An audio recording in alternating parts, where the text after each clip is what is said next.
Vergonha, aquela palavra que arrepia a espinha e nos faz querer desaparecer. Para nós, mulheres, a vergonha muitas vezes é quase um grilo falante no nosso ombro, sussurrando julgamentos sobre as nossas escolhas.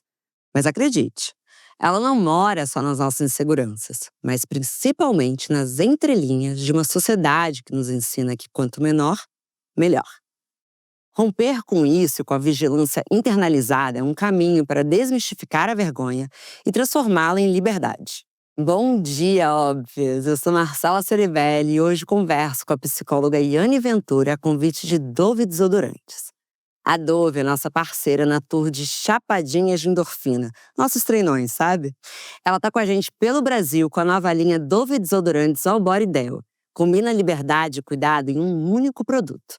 Ele é um desodorante para todas as áreas do corpo, com acolhimento real, para você se sentir confortável para praticar qualquer atividade sem julgamentos. Afinal, o antídoto da vergonha nunca foi perfeição, mas sim coragem e vulnerabilidade. Bora pro nosso papo? Bom dia, óbvias! Bom dia, Yane Ventura! Muito bom dia, Marcela. Converso com você, eu equalizo com a sua energia, que é muito gostosa, um lugar gostoso para mim de estar. Você já ouviu isso antes? Já ouvi que a minha energia é boa, né? Muito. Já escutei isso, assim, mas que bom saber que a sua frequência se alinha com a minha de um jeito bom, a minha também se alinha com a sua de um jeito maravilhoso. Bom, dito isso, não é a primeira vez que você está no programa, por isso Não. que estamos falando sobre isso. Quando que a gente gravou a primeira vez? Acho que já tem quase 2 anos. Quase 2 anos, Quase mas 2 foi anos. áudio. Foi. Seja bem-vindo ao sofá, então, e pessoalmente, troca de energia real, né? Aquela coisa que a gente gosta muito mais do que as telas, mas tudo bem também, porque era o que tinha. É. Eu adoro, assim, o presencial. Inclusive, foi um ano pra mim que eu investi muito nisso, em estar com as pessoas fisicamente. Por sentir, assim, essa necessidade depois de tanto tempo afastada, né? E de que maneira você investiu? Eu fiz o lançamento do meu livro físico. Parabéns. E muito obrigada. E aí eu falei assim, ai, não vou só lançar e vou ficar vendendo pela internet, sabe, online. Não, eu quero saber da experiência das pessoas. E aí eu fiz em Maceió um lançamento, Salvador, Recife, Rio e São Paulo. Que delícia, uma turnê. Foi uma turnê. Me senti a própria Anira. E aí, fiz essa tour, assim, que ocupou quase o primeiro semestre, assim, do meu ano. Mas que foi muito importante, sabe? Pra abraçar as pessoas, pra estar perto, pra sentir que o meu trabalho estava chegando no outro de um jeito real. Porque às vezes parece que a galera é só aquela bolinha, né, nas redes sociais. São números, parece que são números. E não são. Não são. E é bom a gente se lembrar disso. E a gente se lembra, assim, ao vivo, tocando. Me perguntam, né? Você não cansa de dar os autógrafos? Eu acabei de voltar da Flip. Fiz muita mesmo na Bienal, também com autógrafo. Já fiz Porto Alegre, beijo pras minhas gurias, que me tratam de uma maneira que eu nem tenho como agradecer. Fiz São Paulo, fiz Florianópolis, enfim, fiz. Não cansa. Não cansa porque na internet a gente tende a gente não de fato tá recebendo aquilo. Nenhum elogio se compara a um abraço. Sim. Nenhuma palavra ou like se assemelha quando chega uma menina pra falar comigo e a mão dela chega a estar gelada. E eu pego na mãozinha e esquento e falo, tá tudo bem, vamos lá, me fala. Então, acho que o que há de mais humano vai ser sempre castrado pela tecnologia. Sim. E há algo mais humano do que a vergonha, Yane? Não, uma emoção que acompanha a gente desde cedo. Desde né? cedo? Desde cedo. Desde cedo. A gente é ensinado a fazer o certo e o errado, ele sempre vem acompanhado de uma emoção, que na maioria das vezes é a vergonha.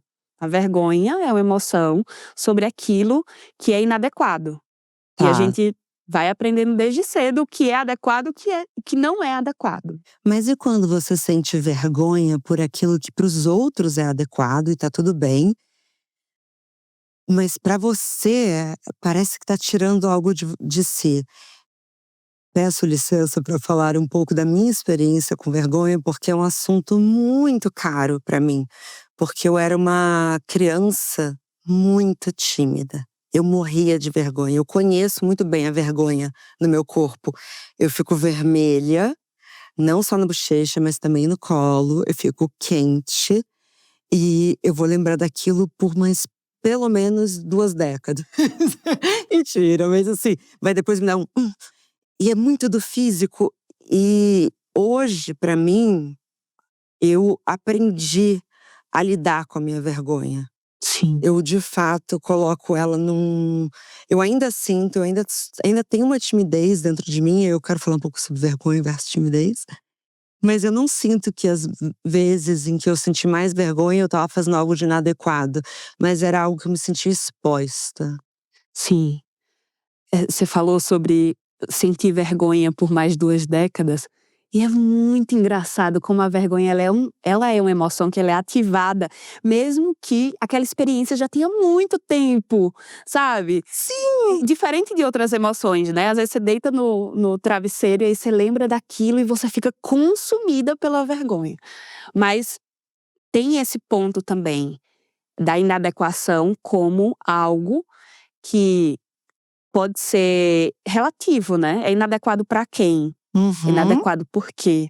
E a gente sente essa inadequação, porque a vergonha é sobre a gente, mas também é sobre o outro, é sobre esse contato eu, mundo, outro, adequado, inadequado e, eh, como isso vai me excluir socialmente, né. Uhum. E essa exclusão social é a coisa mais, eh, doída que qualquer ser humano pode sentir. Então a vergonha é um sentimento muito profundo, porque ela também está conectada com a rejeição, né. E o nosso a base da configuração humana é o vínculo, a gente foi configurado para o vínculo. E se de alguma forma esse vínculo é ameaçado, vai direto assim, ó, na base da nossa configuração, eu não posso ser excluída, eu não posso ser rejeitado. Então é muito, lá de dentro, é muito enraizado isso, porque faz parte de quem a gente é como gente. Gente é social, nós somos seres sociáveis. E a rejeição é o maior pânico de todo ser humano, mesmo que ele não saiba que seja isso. Mesmo que ele não interprete dessa Não maneira. interprete dessa maneira. E a vergonha é isso, ela tá conectada com essa coisa da rejeição, do eu não posso me expor demais, porque vai que eu demonstre e a outra pessoa não aceite isso. Então eu vou me sentir rejeitado. Então você percebe que existe uma lógica, que conduz à vergonha, né. E ela é muito interessante essa lógica. E como que o patriarcado usa dessa lógica? Ah. Das formas mais perversas possíveis. A vergonha é uma ferramenta de controle para as mulheres? Com certeza. Uma prisão invisível, assim, que é ainda mais difícil de identificar, porque existem prisões que a gente consegue ver, elas são objetivas, mas as prisões internas, as prisões que são colocadas pra gente, mas que não são vistas como prisões, não são vistas como essa esse lugar de fechar, de trancar quem você é sutil. Por mais que a gente consiga ver de forma descarada, muitas vezes, mas ela é sutil para muitas pessoas. É aquele controle que nos foi tão bem ensinado que não precisa ser reforçado porque Não. já se tornou autocontrole. Sim, sim. E quem sabe mais, entende mais sobre autocontrole barra autoopressão do que mulheres. A maior parte das pessoas que eu tenho contato são mulheres. meu público é, assim, disparado feminino. Galera que tá se preocupando com saúde mental, gente, no mundo, não se enganem, isso são as mulheres. A Vera Iaconelli, me perdoa, se eu fazer essa claquete, porque eu participei de uma mesa com ela na Flip e ela falou: 70% dos meus pacientes em consultório são mulheres. Os outros 30% são homens que as mulheres mandaram ir lá. Sim, essa é a realidade, né? E o que mais sempre recebi, assim, na clínica, em relação ao feminino, é essa autocobrança excessiva, essa autoopressão, isso do eu não posso, da insegurança, da vergonha, dessas coisas que passaram. Então, assim, gente, é um clássico. Mas se toda emoção nossa, de alguma maneira, tem a ver com o senso de sobrevivência do ser humano, qual que é a função da vergonha? A gente ter senso crítico, senso ético perante os nossos comportamentos? Eu me pergunto mesmo. Porque é uma autocensura. Então eu não vou fazer algo porque, não quero passar vergonha. Ou na hora que você já tá sentindo, você passa, putz, não devia ter falado isso, que constrangimento. Qual que é a utilidade? É exatamente esse, é ter noção. Porque vamos combinar que tem gente que não tem. Tem gente que não tem muita, né? A gente acho que todo mundo já teve a experiência de estar com uma pessoa que não tem Vergonha na cara. vergonha na cara e de um jeito, tipo, constrangedor, sabe? Inadequado. Existem pessoas que têm comportamentos sociais inadequados. E nada mais é do que falta de vergonha, gente. A vergonha, assim como toda emoção, ela é necessária para regular as nossas ações no mundo. De fato, quando alguém está falando e conversando, é inadequado você interromper e aparecer e… Assim, a pessoa realmente tem que sentir vergonha disso, né? Então, é uma emoção natural, importante para a gente conviver em sociedade, para gente não ser um bando de gente sem noção. Mas, como você falou, é uma ferramenta que é usada socialmente também. Tudo no mundo, na verdade, se configura assim. Vem o genético, vem a sobrevivência e vem a configuração base ali, mas também vem a interação social. E nessa interação social, esses mecanismos aqui que existem dentro de todos os seres humanos, eles podem serem usados de diversas formas. E a vergonha é uma ferramenta usada contra mulheres para colocar o que é inadequado, sabe? E fazer com que elas não ajam na sociedade de um jeito Espontâneo? autêntico, de um jeito a ter o seu lugar, sabe? Eu acho que muitas mulheres não se colocam o suficiente por conta de estar nessa prisão invisível que é a vergonha. Que se conecta talvez com o medo de estar ridícula, porque ficou refletindo, Yannis, por exemplo, o quanto comportamentos femininos são conectados à idade. Então, o que é adequado para cada idade você fazer? Vai ser vergonhoso se você, sei lá, usar tal roupa, sendo que você já tem mais do que 40 anos. Entende? Talvez também seja uma ferramenta para a gente ir se podando e talvez fique mais claro para as mulheres. Você falou sobre o ridículo, né? Nossa, a vergonha, ela tá muito conectada com o ridículo. E ela vem desse lugar de fato, exposição. Então a mulher não pode isso, a mulher não pode aquilo. É ridículo se fizer isso. É ridículo se usar uma roupa muito curta nessa idade. É ridículo se usar isso, você sendo mulher, sabe? Eu venho de um contexto de interior do Nordeste, né? Interior do Nordeste, 13 mil habitantes, assim. Então lá, por exemplo, é ridículo uma mulher tomar cerveja. Você sabia? Não, essa é uma novidade pra mim. É ridículo uma mulher tomar cerveja. É ridículo uma mulher tomar cerveja. Mas não é só lá, sabe? Isso se conecta muito com a experiência que eu tive muito recentemente também.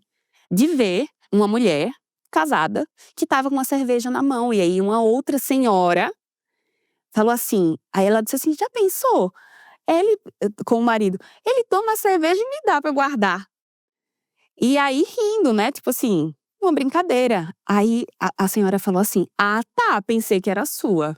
Num tom de, sabe? Já tô muito interessada nisso, porque a cerveja, ela é uma bebida autorizada para os Para os homens. homens, masculina.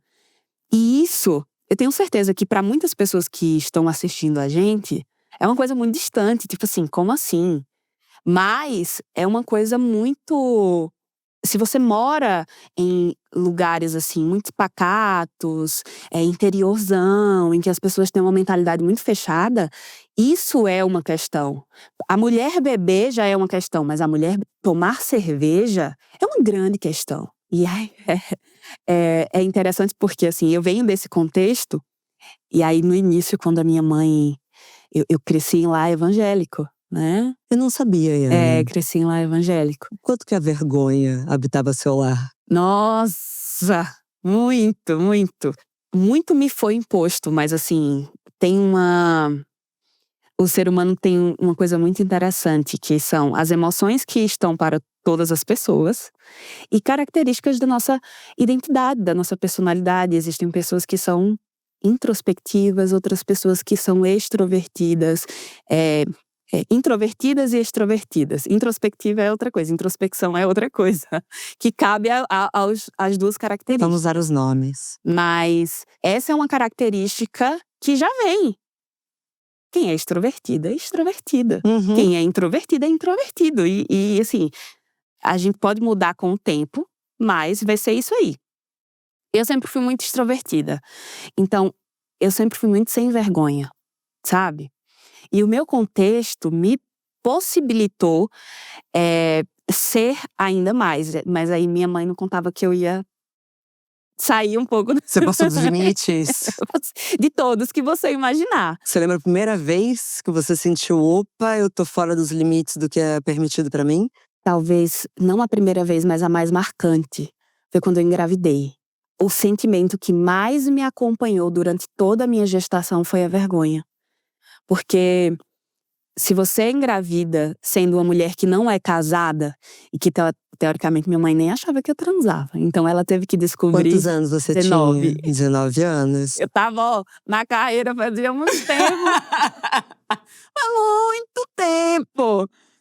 E aí eu tive que falar que eu tava grávida, né? E aí eu fui lá com o pai do meu filho, com a família dele e tudo mais. Vocês eram Então, namorados? Namorados há 6 meses. Então eu tive que falar pra minha família, e aí foi assumir que eu tinha transado e que eu estava com um bebê na minha barriga. Então foi muito constrangedor, porque como assim eu tinha envergonhado a minha família e todo mundo ia saber que eu tava grávida? E todo mundo ia ver. Ia ver que eu tava grávida, né? Então teve esse episódio que foi o mais marcante, que foi muito triste, assim, pra mim. Inclusive, hoje me voltou a vontade que eu não tinha mais de ter bebê. Aí hoje me voltou, eu tô assim, ó. Hoje? Útero coçando. Tem um tempo já. E aí, eu fiquei pensando como eu gostaria de ter essa experiência não acompanhada da vergonha, sabe? Nossa, que coisa boa! Sim. Isso é bom demais. Porque muda drasticamente. Drasticamente. Viver a mesma experiência com o sem vergonha. Sim. Te digo que eu tava na praia esse final de semana. Sei lá o que eu tava fazendo, mas eu olhei pro lado e tinha umas meninas mais novas. E eu falei, nossa, eu amo praia. Yane, eu tenho uma coisa assim, eu amo estar de biquíni. Eu não amo. E eu pensei, quanto tempo eu não vivi o prazer que é algo totalmente meu por vergonha do meu corpo. Porque eu olhei pro lado e aquelas meninas mais novas, por exemplo, na hora que elas sentavam pra conversar, colocavam a bolsa em cima pra barriga não aparecer. Ou dava pra ver que são linguagens corporais quando a gente quer esconder nosso corpo, que só quem já escondeu sabe. Sim. É muito sutil. Porque a gente sabe fazer bem também. Não sei se você já passou por isso, mas assim… E eu pensei, quanto tempo eu deixei de viver e como hoje é uma experiência absolutamente prazerosa. Porque a vergonha tem muito a ver também, e aqui construindo junto com você, o que a gente imagina que os outros estão pensando. Quando você deixa de imaginar o que os outros estão pensando sobre você, é o barulho de uma corrente se quebrando. É. Sim, sim, sim, sim, demais, demais. Eu precisei enfrentar muito isso, assim, dentro do meu contexto de quebrar essas correntes. Talvez eu precisei enfrentar muito a vergonha em relação à minha família. Eu não enfrentei isso durante a minha experiência social com outras pessoas fora de casa. Assim, não sei se você já viu isso, mas nos interiores a gente tem desfile na cidade. Então imagina. Eu sei porque eu tenho família no interior e a minha família é de São José do Rio Preto. Então tem muitas experiências da adolescência, da minha mãe e das minhas tias, que me parece que dura até hoje. Sim. Na cidade, são tradições. São. Tradições. E aí, assim, imagine um pânico para o adolescente, que é a cidade inteira olhando para você. Deus me Em livre. um desfile, você Mas são sair homens e desfilando, mulheres homens e desfilando? mulheres. Ok. E aí, eu achava aquilo o máximo, sabe? Eu achava incrível, eu vou desfilar na rua. E aí minha mãe conta que desde criança, eu tinha uns 4 anos, assim, e eu desfilei. Foi o meu primeiro desfile, eu desfilei, assim, dançando. E fui a atração do desfile, porque muito pequenininha eu dancei o desfile inteiro. Então, assim, eu sempre fui colocada nessas situações de exposição social, na igreja também, para falar, para cantar e para me apresentar. Então eu não tinha vergonha, muita vergonha social, mas eu comecei a ter muita vergonha em relação à minha família, principalmente nos aspectos da minha sexualidade, que eu acredito que é uma experiência compartilhada de todas as mulheres, né? Porque assim, se você é um homem, você é incentivado a não ter vergonha da sua sexualidade. Sabe, você tem que ser viril, você tem que ter sexualidade. Exato, aí vem um outro lado da moeda que não é, né? Eles são forçados, acho que muitas vezes Sim. até antes deles estarem prontos. Sim. E aí, em relação à mulher, é tipo, vergonha da sua sexualidade, você tem que se guardar. É uma vergonha, pelo menos na minha infância não, pré-adolescência, adolescência, falar sobre sexo, falar sobre qualquer coisa, sobre desejo. Não é só sexo, é sobre desejo, sobre gostar de outra pessoa. Era colocado também como uma vergonha, né? E eu iniciei a minha vida sexual muito cedo. Então, eu tinha muita vergonha. Então, uma das coisas que você falou sobre as experiências com e sem vergonha, transar sem vergonha foi uma experiência fantástica para mim. Porque antes era não só a vergonha do corpo, porque meio que adolescentes, né? A maioria. A gente vai ter vergonha, vai ser esse processo. Mas também desse lugar de assumir que sou uma mulher transante. É, Sou uma mulher que transa. E é que muito não há interessante. vergonha nisso. Na verdade, isso é uma experiência que muitas mulheres vão passar a vida inteira sem saber o que é transar sem vergonha. Sim. Mas eu tenho um clube do livro, não sei se você sabe. Sei, Vi, você é maravilhosa. Chama Atlas do Feminino e a gente tá no 2º mês e a gente tá lendo Girlhood, da Melissa Febus. E pra mim é uma obra-prima, assim. Só pra você ter uma ideia, assim, esse livro é tão importante pra mim que quando eu fui começar o clube do livro, eu chorei pra editora, pra HarperCollins, que é a minha editora, porque eu não queria fazer o clube do livro sem esse livro traduzido para português. Então ele foi traduzido exclusivamente para o clube. Então assim, ele é muito Legal. importante para mim. E ele fala bem desse período, que é desse descobrir-se mulher, descobrir essa sexualidade, como o nosso corpo às vezes avança antes do que a gente está pronta. Então, tem a coisa da vergonha do peito que cresceu, mas você não quer ter aquele peito. Você não quer ter o olhar sexual da sociedade perante você. Porque são dois lados da moeda, né? Você reivindicar a sexualidade, mas também eu não tô pronta pra isso. E acontece muito com meninas que acabam tendo esse corpo que se forma mais jovem, né? Eu fui demorar muito a ter peito, então assim, é uma experiência um pouco separada da minha. Mas ela fala muito sobre o consentimento. E tem uma reflexão muito boa que é sobre quantas vezes a gente disse sim com vergonha de dizer não. E 1 minuto de silêncio. 1 minuto de silêncio, que 1 minuto, porque assim, uma mão desce para um lugar em que você não se sente confortável e você tem vergonha de dizer não. Porque o que isso vai dizer sobre mim? Será que essa pessoa vai me detestar por eu fazer isso? Ou até entra o medo, né? Porque tem algumas entrevistas que ela faz com jovens que muitas vezes eu vou fazer um sexo oral, usando um termo mais aprovado pelas redes sociais, que é pra onde vai parar isso aqui, pra dar alguma coisa, porque senão eu tenho medo. Porque a partir do momento que eu chego na casa desse cara, eu acho que isso é uma experiência muito heterossexual, que é o medo com a sexualidade. Medo, vergonha, sexo. Se eu cheguei até ali, eu posso dizer que eu mudei de ideia? Ou ele vai me punir? Então tem a vergonha de dizer que não, eu não quero.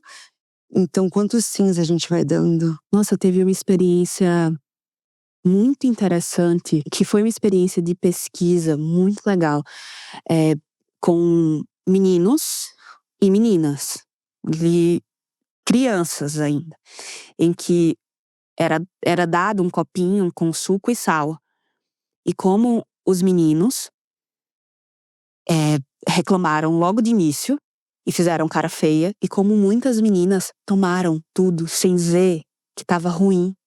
E aí A limonada salgada. A limonada salgada. E assim, essa experiência, ela se repete inúmeras vezes na vida da maioria das mulheres, desde a sexualidade, o passar a mão, o eu não quero mais, a vergonha de dizer que não tá gostando, que não tá, que o outro está fazendo algo inadequado, que você não quer aquilo, até relações de trabalho. Como no ambiente de trabalho? No ambiente de trabalho, quando você tem pessoas que você precisa demitir, e você tem vergonha e continua trabalhando com pessoas que não estão fazendo um bom trabalho. Quando Mas isso é você vergonha ou é medo de desagradar? Ou Medo, eles se encontram? eles se encontram. Quando você trabalha com homens, e mesmo sem querer você aguenta coisas, porque receio, medo, vergonha de colocar os seus limites, de colocar a sua opinião e de dizer: "É isso aqui, é é isso aqui". Então, pode se configurar de várias formas, né. Aham. Acho que se a gente sentar aqui, tem algumas mulheres por aqui, se a gente sentar aqui e dizer assim: "Gente, conta aí uma experiência que vocês tiveram vergonha de dizer não". Nossa! Ai, E aí, de repente, todas você as se áreas. vê numa viagem de amigos, que é tudo… Não sei, agora pensei na Camila Frender, mas eu acho que no ambiente profissional tem muito a ver com a vergonha de dizer que você não sabe. O Também. que é uma pressão da sociedade patética. Eu sempre digo para as pessoas que começam a trabalhar comigo, eu falo: não tenha vergonha de dizer que você não sabe. Não tenha vergonha de me pedir para explicar mais de uma vez. É infinitamente melhor que a gente vá se informando e se conhecendo do que você sofrer calada e subentender que você vai chegar num ambiente novo, numa empresa nova, num lugar profissional novo, sabendo tudo como ela opera. Você pode ter passado por muitas empresas, mas cada empresa é muito Sim, única, né? Cada ambiente profissional é muito único. Então, como também os ambientes precisam estar abertos a serem menos constrangedores. você falou aí desse ponto do dizer que não sabe, né. Acredito que no ambiente de trabalho, um outro lugar que essa vergonha aparece muito, é fazer o que você sabe também, sabe. Então, assim, comecei agora uma jornada de reorganização de vida por 3 meses com um grupo de 30 mulheres. Então, assim, a gente tá tendo uma conexão, Como que funciona? nós nos encontramos todas as segundas à noite, e nós toda a segunda tem um tema de organização de vida diferente. Então, primeiro reorganizando a minha relação comigo, depois a gente teve o segundo ontem, na verdade. Ontem foi sobre reorganizar os sonhos. Olha, E aí, nossa, foi uma experiência fantástica, porque tá aí uma coisa que a gente sente vergonha, né? De falar qual que é o nosso qual que é o sonho. nosso sonho? Quanto que você quer ganhar? Foi um grande ponto ontem. Quanto é que você quer ganhar? Falar sobre dinheiro. Dá vergonha. Nossa, atravessa muito a gente. Atravessa muito. Então, assim, são muitas questões relacionadas ao trabalho. E aí eu falei, gente, às vezes você tem que ter. Vocês têm que, aqui, ó, ficar um pouco putas da vida, com raiva, porque vocês ficam, ai, isso aqui dá, ai, eu não vou sonhar tanto, ai, eu não vou fazer isso na minha carreira, porque vai que eu não consiga. Tem um homem hétero com metade da sua capacidade ganhando 3 vezes mais que você. Tem que Você não ficar tem a puta. menor dúvida. Tem um homem branco, hétero, falando. Bom, aquela pesquisa que todo Sim, mundo sabe, mas eu vou ser repetitiva porque vai que alguém não sabe, sim, que é uma pesquisa que diz que para os homens se inscreverem para uma vaga, eles têm que cumprir algo em torno de 70% dos atributos requisitados, enquanto uma mulher é 100% ou 110%. falei sobre essa pesquisa ontem para elas e a gente trabalhou muito a questão do ah, ou a perfeição ou nada. Como a gente se coloca nesse lugar, né? Ou vai estar perfeito, ou não vou fazer. Sim. Ou vai estar perfeito, ou assim, vou ficar extremamente segura e não vou correr atrás dos meus sonhos, das coisas que eu quero, da minha carreira, do meu trabalho, do quanto eu quero ganhar, porque talvez eu não seja o suficiente. Talvez, nossa, na minha experiência pessoal aqui, eu eu tive muito um sentimento de raiva. A raiva também é uma emoção ótima, que impulsiona a gente a fazer coisas. Raiva é ação, é uma das melhores. Raiva combate a vergonha, sabia? Como? Raiva combate a vergonha. "Ah, eu tenho medo de me expor". E aí você vai, e aí você vê uma pessoa que tá fazendo um trabalho que você poderia fazer meia boca, ganhando muito mais que você, e aí você fica puta. Aí você vai lá, perde a vergonha e diz assim: "Vou fazer esse caralho agora". Eu brinco Sabe? que até os meus, olha, talvez 30 anos, tá? Demorou. O meu teclado tinha vindo sem uma tecla muito importante, que é a tecla do foda-se. Pi! Sei lá se vão censurar. Quando o meu teclado incluiu a tecla do "ai, foda-se, foda-se, foda-se, foda-se", é impressionante como você fica mais leve. Sim. Porque não é que eu parei de me importar em ser gentil com os outros, não é que eu parei de me importar com o quanto a minha presença vai ser problemática, talvez para o outro, né, não é que aí eu comecei a não, mas é assim, especialmente interno. É. Porque começa com essa pergunta, né: "Quem eu penso que eu sou para pedir esse dinheiro? Quem eu penso que sou para colocar uma roupa como essa? Quem eu penso que sou para achar que eu sei falar dessa maneira?" E e aí você fala: "Foda-se, vou fazer, Vou fazer. vou fazer". Porque quantas coisas a gente deixa de fazer, o quanto que não é um entrave isso, sendo que olha, a minha tecla do foda-se veio junto com uma percepção, que eu acho que é uma consciência, mas alguns podem achar que é percepção, depende se eles concordam ou não do que eu estou falando. Tá todo mundo tão mais preocupado com si. Você vai lembrar muito rápido da última vergonha que você passou, mas talvez você demore a lembrar da última vergonha que você lembra de ter visto alguém passar. É meio uma desconexão dessa obsessão por si mesma, né. E Muito bom. se se desconectar disso ah, do detalhe, sabe? Que talvez só você esteja observando e que as outras pessoas estão cagando. E aí você fica naquela noia, naquela coisa, sabe, quadrada e fica vendo só aquilo. E aí aquela coisa do pontinho preto, né, se você olha para aquilo fixamente, parece que ele vai aumentando e você só consegue enxergar aquilo. E na verdade a gente tem que desconectar disso, assim. E esse é um trabalho que, caramba, tantas mulheres precisam fazer. Eu acho que foi um tema tão gostoso que você propôs, porque eu estou constantemente em contato com mulheres que têm muita vergonha. Então, quando eu vejo aquilo, eu fico, caramba, quem seria essa pessoa se ela se permitisse ser quem ela é, sem vergonha? Sem vergonha de beber a bebida que bebe, sem vergonha de ter prazer, sem vergonha de ter desejo, sem vergonha de experimentar, sem pensar o que é que os outros vão pensar. Ah, mas será que eu tô com meu corpo assim? Ai, será que, sabe? Esses dias eu compartilhei um vídeo. Posso te interromper? Pode. Eu vou retornar ao vídeo que você compartilhou. Eu sei onde a gente tá na conversa.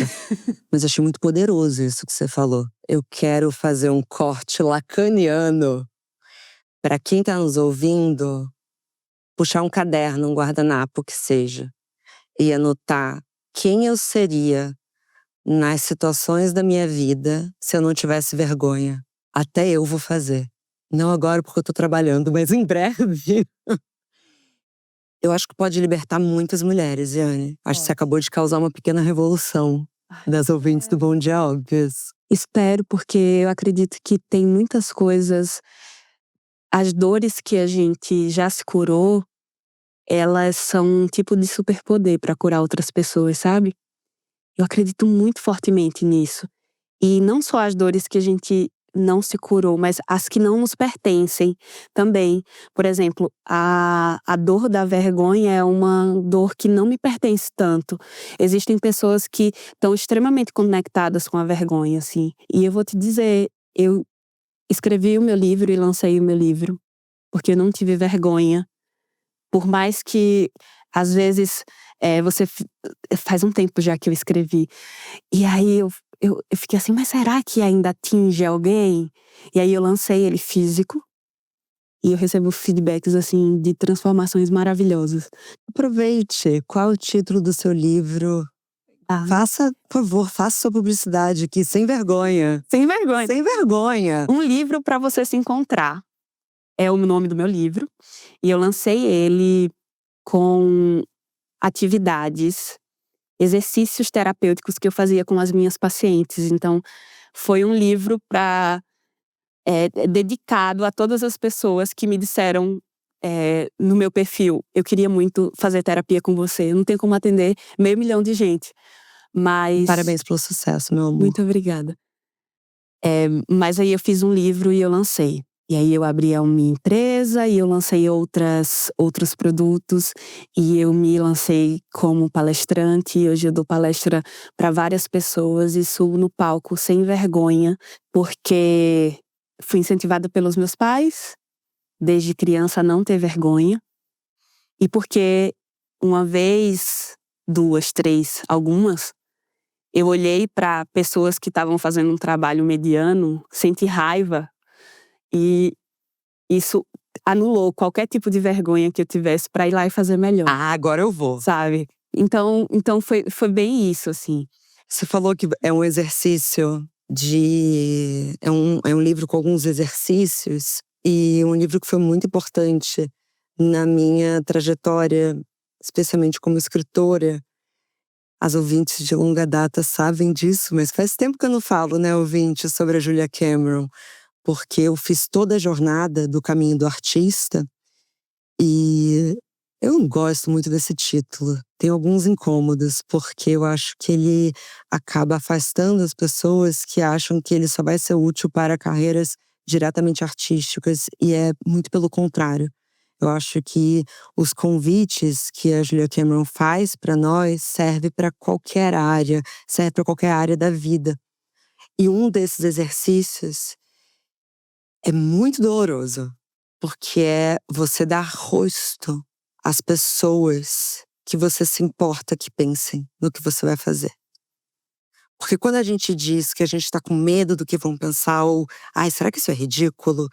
Geralmente, a gente tá sentado no nosso júri invisível. Júri faz sentido do que eu tô falando? Desses jurados da sua vida. E se você respirar fundo, quem sabe até fechar o olho, pensar que nunca ninguém vai ler esse papel, talvez você consiga dar nome e sobrenome.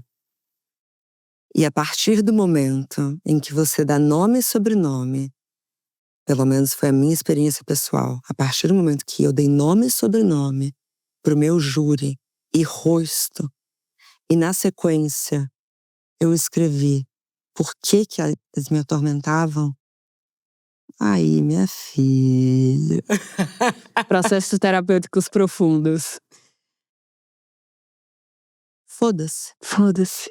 Foda-se. Eu me importo com essa pessoa porque, enfim, eu não vou entrar muito no detalhe, porque depois isso vira um corte no Instagram e aí eu me sinto muito exposta e não é vergonha, mas eu tenho também direito à autoproteção. Sim. Que é algo que na internet parece que a gente não pode mais, né? Ou você é uma pessoa transparente e eu tenho direito também. Me defendi.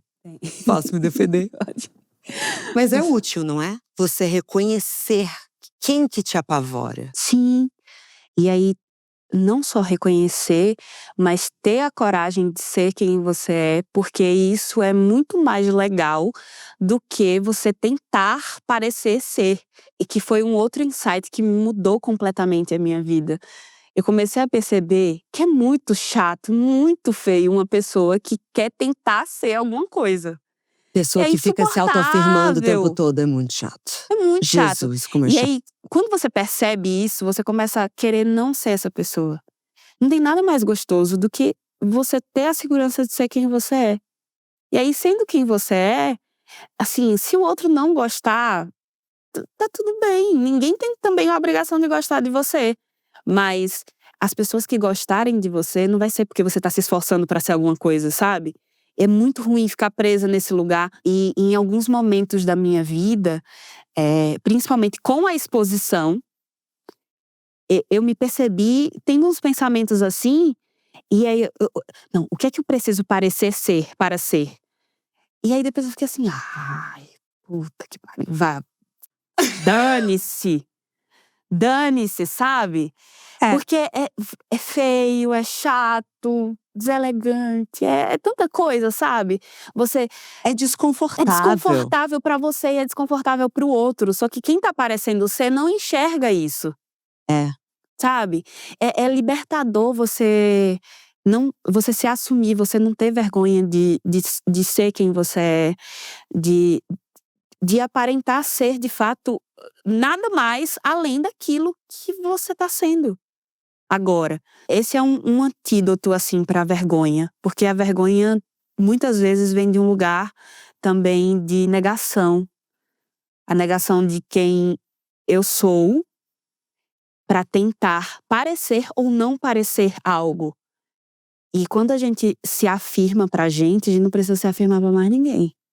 Duas das minhas autoras favoritas são a Helena Ferrante e a Annie Ernaux, e ambas tratam da vergonha de ascender na vida. E no livro que se chama A Vergonha, a Annie Ernaux fala sobre como foi reencontrar os pais dela numa situação. Eu posso estar errando, tá? Porque eu já li todos, então às vezes eu faço uma confusão. Não sei se é nesse que o pai dela já tinha falecido, mas enfim, eu acho que talvez. Mas que ela volta para a cidade dela. E parece de início que talvez a vergonha seja de não assumir de onde você veio, que é, na verdade, uma coisa horrorosa, mas que se vê muito em São Paulo, assim.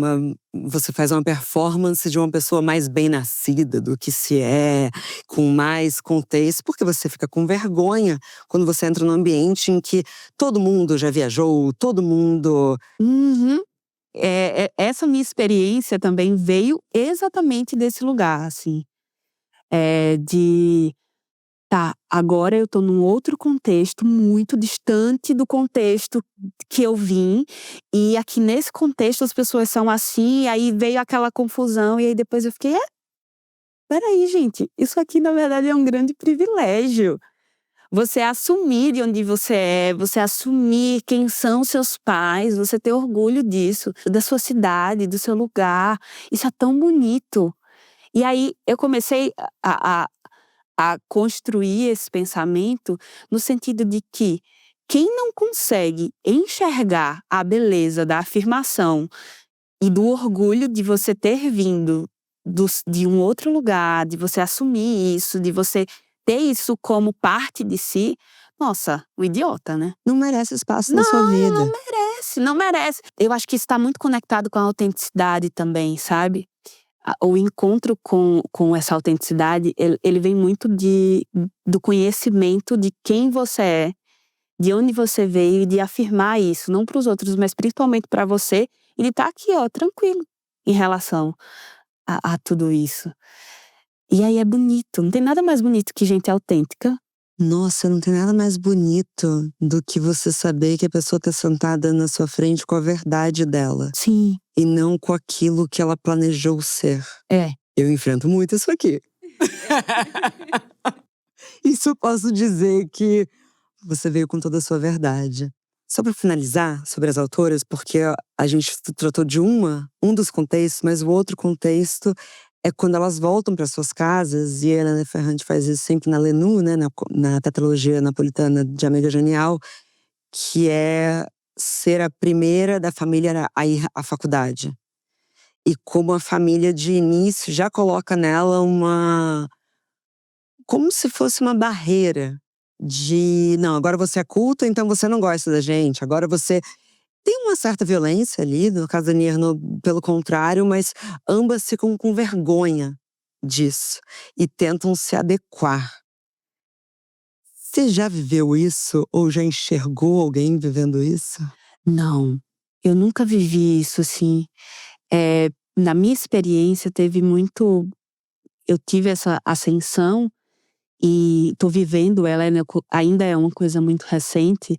E na verdade, eh, houve muito um orgulho, assim, da parte da minha família. Então, isso também combateu, equilibrou, na minha experiência como pessoa, esse orgulho equilibrou todas as vergonhas que eu já tive em relação à minha família, sabe? Porque Sim. acho que talvez o meu maior ato de coragem foi frustrar a minha família. E porque imagine, dentro de um interior, crescendo numa família evangélica, eu fui a primeira a fazer tatuagem, a colocar piercing. E para algumas pessoas, nossa, que rebeldia colocar 2 piercings no nariz. Mas aquilo pra minha família, minha mãe me ligava chorando. Chorando: "Você não vai mais se tatuar. Ai, que negócio feio no seu nariz". E aí foi a vergonha do engravidar antes do casamento, foi a vergonha do assumir a minha bissexualidade, de estar com o meu antigo relacionamento foi com uma mulher, então foi a vergonha de colocar dali, de romper com todas essas coisas, assim, e de dar esse não orgulho pra minha família e me sentir com vergonha por conta disso. Minha mãe já me ligou chorando porque eu estava no carnaval de maiô. Então, porque no berço evangélico, você tá no carnaval, mas sem roupa praticamente, como assim? Eu não cresci numa casa evangélica, mas quando eu fui colocar meu piercing, eu ouvi de um familiar que eu ia parecer uma vagabunda. E aí eu chorei, chorei, chorei, aí minha avó, Odete, sempre minha avó Odete: "Então a gente vai fazer esse piercing hoje". Pegou eu e minha prima pelo braço, nos levou no shopping em Londrina, porque eu estava passando o Natal lá, Londrina, Paraná, pra quem não conhece. E fizemos os nossos piercings. Nenhuma das duas usa hoje em dia, mas tá na nossa Sim. história. Tá na história, né. Então, eu precisei fazer esse movimento, que foi muito importante, tanto pra minha família crescer, quanto pra que eu crescesse cortando esse cordão umbilical do medo da frustração familiar, que eu acredito que é uma coisa que consome a maioria das mulheres, né, assim, essa vergonha da família, essa Sim. vergonha do que os outros vão pensar, essa vergonha de ser uma vagabunda, sabe? Muito louco, né, como é É. conectar sexualmente com a coisa. E aí, esse corte talvez foi o meu maior ato de coragem. Hoje a gente tem uma relação maravilhosa, eu tenho uma relação ótima com a minha família. Ai, que coisa boa. Muito boa, de verdade, muito boa, muito diferente de quando eu frustrei eles. E aí eu acredito que essa ascensão também veio num lugar de orgulho, meio compensatório também, que é meio será? Porque assim, é meio que: "Eita, fez tudo isso também, mas deu certo na vida. Tá aí, ó, guiando o pessoal, é psicóloga hoje". Só que eu, assim, desde sempre, sabe. Não é que teve uma mudança, é que os meus pais aprenderam a enxergar a minha personalidade, porque eu consegui não ter vergonha de ser quem eu sou, e eu não admitia não ser quem eu sou, principalmente pra eles. Então, eu sempre contava primeiro pra eles, mesmo que isso fosse frustrar muito eles, porque eu tinha muito comigo que era inadmissível pra mim os meus pais que me deram a vida não me conhecerem. Então, eu ia ser quem eu era, e eu não vou ter vergonha de fazer nada disso. E nem de beber na frente de vocês cerveja. E hoje eu bebo cerveja na frente deles. Bebo tudo, e não só isso, como hoje eles me acompanham também. Então, que é uma vitória, assim, É o não ter muito! vergonha. Eu já tive vergonha de beber, já tive vergonha da roupa que eu vesti, já tive vergonha de transar, já tive vergonha de ficar grávida, já tive vergonha da minha aparência, já tive a vergonha da minha sexualidade, tive todas essas vergonhas.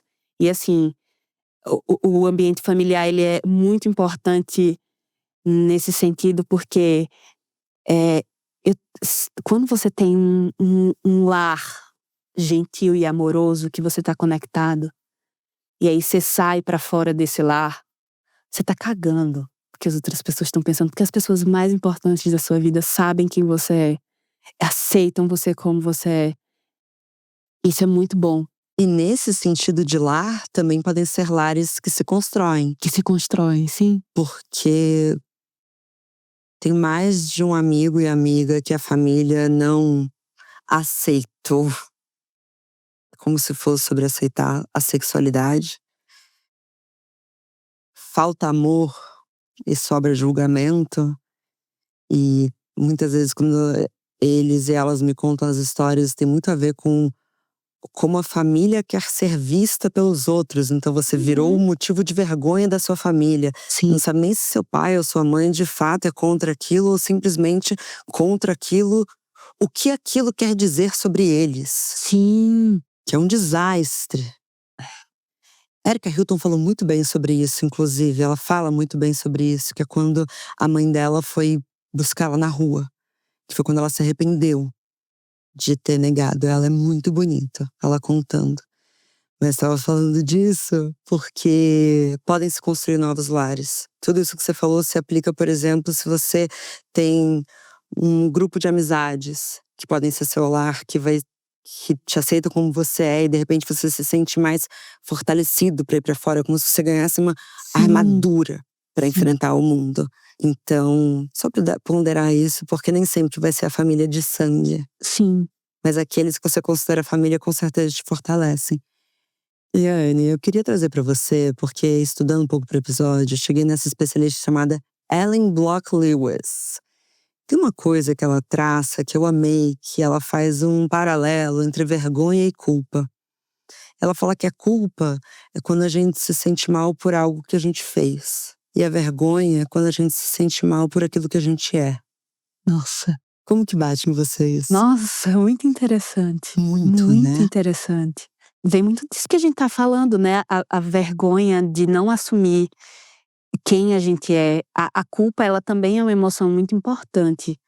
Sem a culpa, a gente não assumiria que a gente erra, e essa é um processo muito importante como seres humanos. Porque a gente não vai passar pela vida ileso. As pessoas vão errar com a gente vai errar com o outro. E a culpa é importante por isso. Mas a vergonha, e a vergonha também é uma coisa importante, mas a vergonha de ser quem a gente é, a culpa por ser quem a gente é, não é algo sobre uma emoção necessária e natural, e não é. É algo muito mais sobre contexto, pessoas que você teve, situações que você foi exposta, e como, na verdade, todo esse rolê pode estar muito errado, muito errado. E Uhum. não é sobre você. É sobre Sim. um contexto social muito errado que te faz se sentir mal por coisas naturais. Ou pelo menos que são naturais para homens. Né? Ele errou. E É. aí você erra. Mas eu achei bom isso que você falou sobre a gente vai errar. E é verdade. O problema é que hoje a gente está vivendo todo mundo com histórico. Então, um erro que poderia ser pontual se torna algo que te define. Mas é muito digno você, no momento que se sente culpada pela maneira com a qual você tratou uma pessoa ou como você agiu, você não ter vergonha de ir até a pessoa e falar: desculpa, não me orgulho de quem eu fui ali, viajei. Nossa, tem algo mais digno do que engolir a vergonha e o orgulho nesses momentos? Não, eu acho muito bonito. Eu acho muito bonito saber não ter vergonha. Porque é uma habilidade, né? É uma emoção, mas também é uma habilidade o enfrentamento.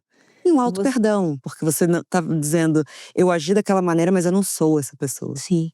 E aí a habilidade de se desculpar, a habilidade de não se autodestruir por conta de um erro, a habilidade de vencer a vergonha, que não é eliminar ela, é ir com ela para enfrentar o mundo. Todas essas coisas são muito bonitas, assim, se você consegue construir elas como ser humano. Eh, são coisas que quando você consegue, assim, racionalizar, consegue internalizar e consegue colocar no mundo, você faz muito bem para as outras pessoas e para você também. Sim. E você vai dando coragem também para as pessoas ao seu redor. Penso muito nisso porque recentemente a gente fez o treinão de chapadinhas de endorfina no Rio de Janeiro. Toda essa turnê é patrocinada por Dove. Obrigada, Dove Desodorantes. E muitas das mulheres que chegam lá para falar comigo, elas dizem: eu sempre tive muita vergonha de fazer esporte. Seja porque a roupa, geralmente do esporte, expõe muito nosso corpo, e vem um pouco do que eu falei da praia. É. Seja também porque tem um senso de ridículo, que é: eu não vou parecer ridícula se eu fizer pela primeira vez algo que eu nunca fiz e não fizer tão bem quanto os outros? Não, você vai parecer iniciante. Iniciante Sim, não é ser ridícula. sim. Então, eu queria ouvir um pouco de você. Como é que a gente começa esse movimento de se livrar dessas vergonhas quase que cotidianas e do corpo feminino? Primeiro, estando com outras mulheres. E não só com outras mulheres, mas outras mulheres que tenham uma mentalidade, uma perspectiva de vida que não reforce essas vergonhas e essas culpas. Porque se por um lado, estar com outras mulheres fortalece quem a gente é como lar, Uhum. né, estar com outras mulheres também pode ser uma uma uma coisa meio radioativa, sabe? Sabe? Então presta atenção, assim, primeiro, quais são as rodas que você tá sentando? São de mulheres que ficam se autodepreciando. "Ai, mas também eu tô com isso e tô com isso, mas também a fulana, né, ai que vergonha. Ai, mas também", se você tá nesse contexto, não tenha dúvida, porque aquela mentalidade que se expõe ali, que se externaliza ali, é também a mentalidade que vai se internalizar dentro de você. Então, o mesmo tanto que você julga outras pessoas, é o mesmo tanto que você vai provavelmente se julgar, porque você tá construindo a sua perspectiva de vida sobre a o a partir do ponto do julgamento, do olhar do julgamento, das lentes do julgamento. Mas se você senta em lugares e se você também transforma esses lugares, porque às vezes não é a gente se retirar, é a gente se entender como agente transformadora, sabe? Uhum. E aí você senta em lugares que a gente fala sobre o corpo, mas fala e se incentiva, bora lá. E não se autodeprecia, e se cuida, e tem ai, a gente senta e comenta do que as pessoas fazem, isso é uma coisa natural do ser humano. Mas uma coisa é comentar com um julgamento terrível, irreparável. E outra coisa é tipo assim, nossa, é isso. Mas eu também já fiz isso, menina. É, né? Todos nós. Ai, ai, todo mundo erra. Sabe aquele. Aham, Ai, mas todo quem mundo somos nós pra erra. julgar?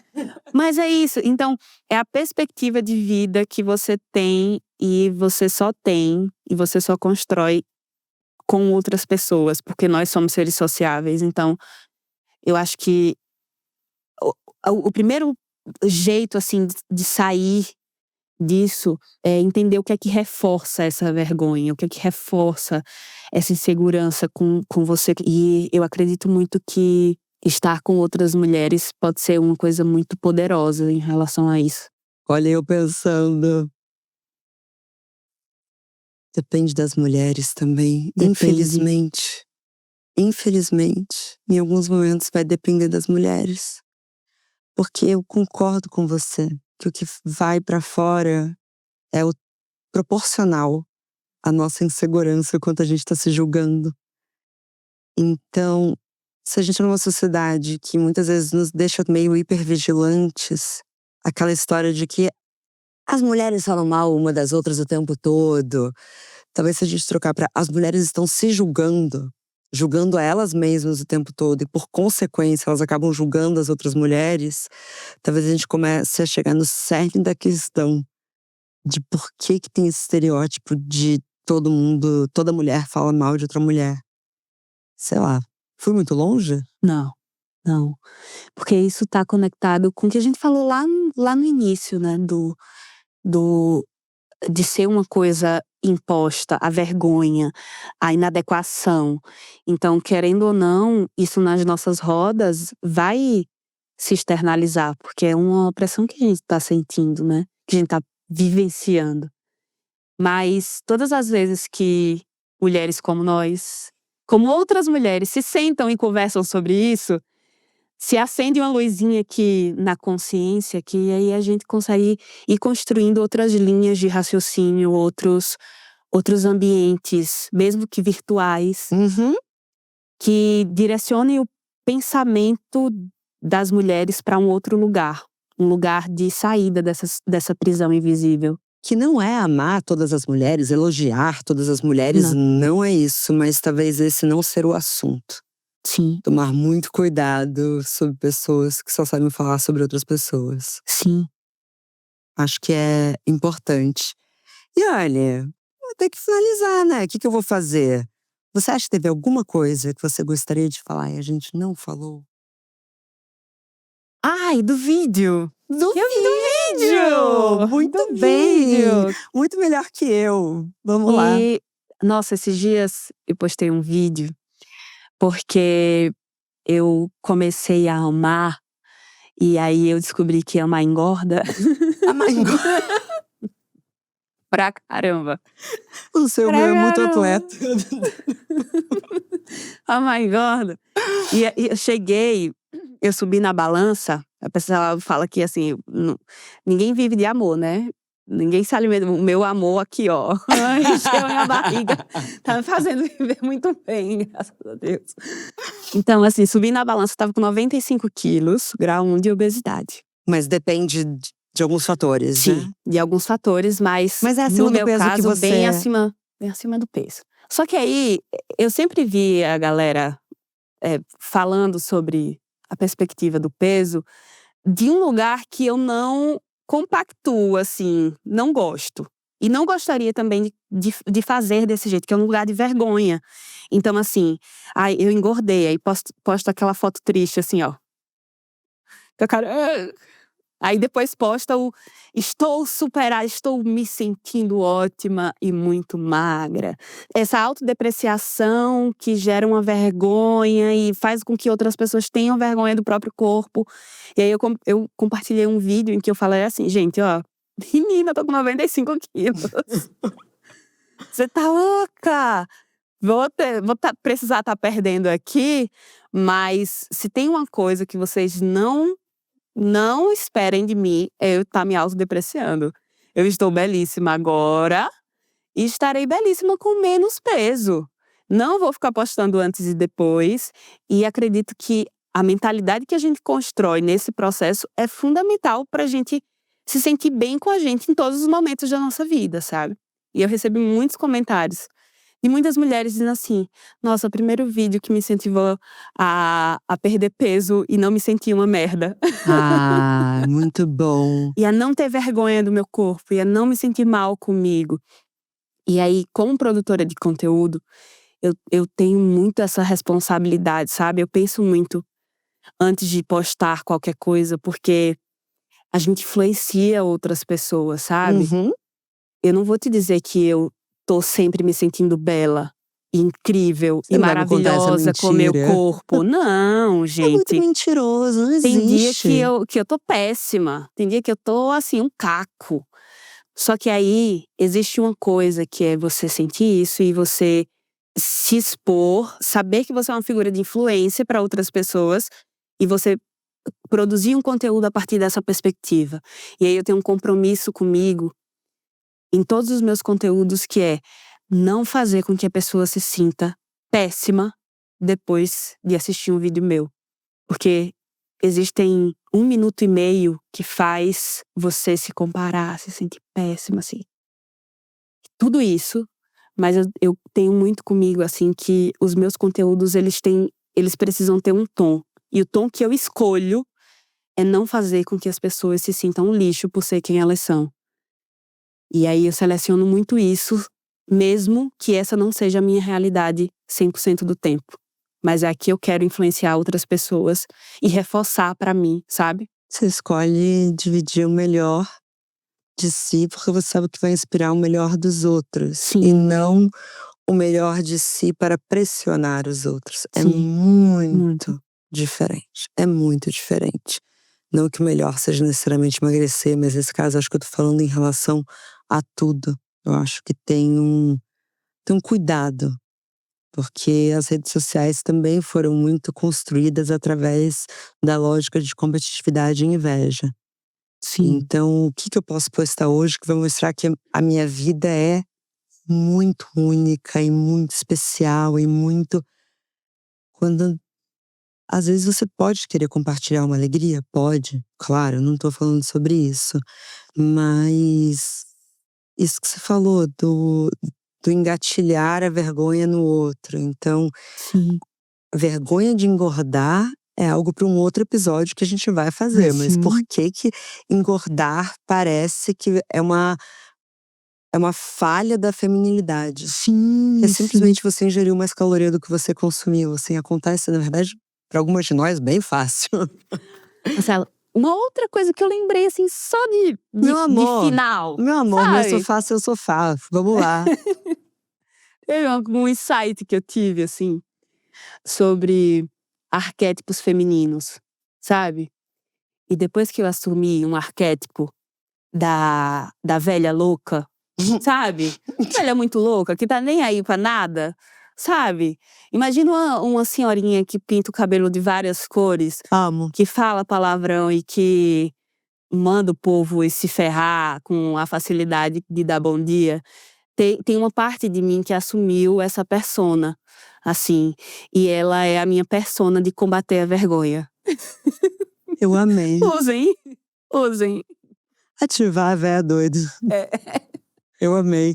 E Anne, bom, comentem aqui, mas eu imagino que sim, mas confirmem pra gente se esse episódio também trouxe esse acalento. E quem sabe se esse episódio te der coragem de fazer algo a primeira vez, esquecendo a vergonha. Deixa aqui também nos comentários. E Anne, muito obrigada.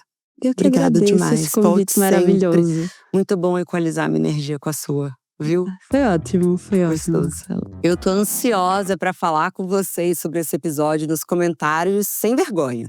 Aliás, tem mais alguns recados sem vergonha pra você. Aqui na descrição tem o Instagram da Iane Ventura e o link para os meus 2 livros, Aurora, o Despertar da Mulher Exausta, e Sintomas, o que mais aprendi quando o amor me decepcionou. No Instagram, a gente se vê no @obvias.cc e no @chapadinhas de endorfina. A gente se encontra também no meu perfil, @Marcela Ceribelli. A gente se vê semana que vem.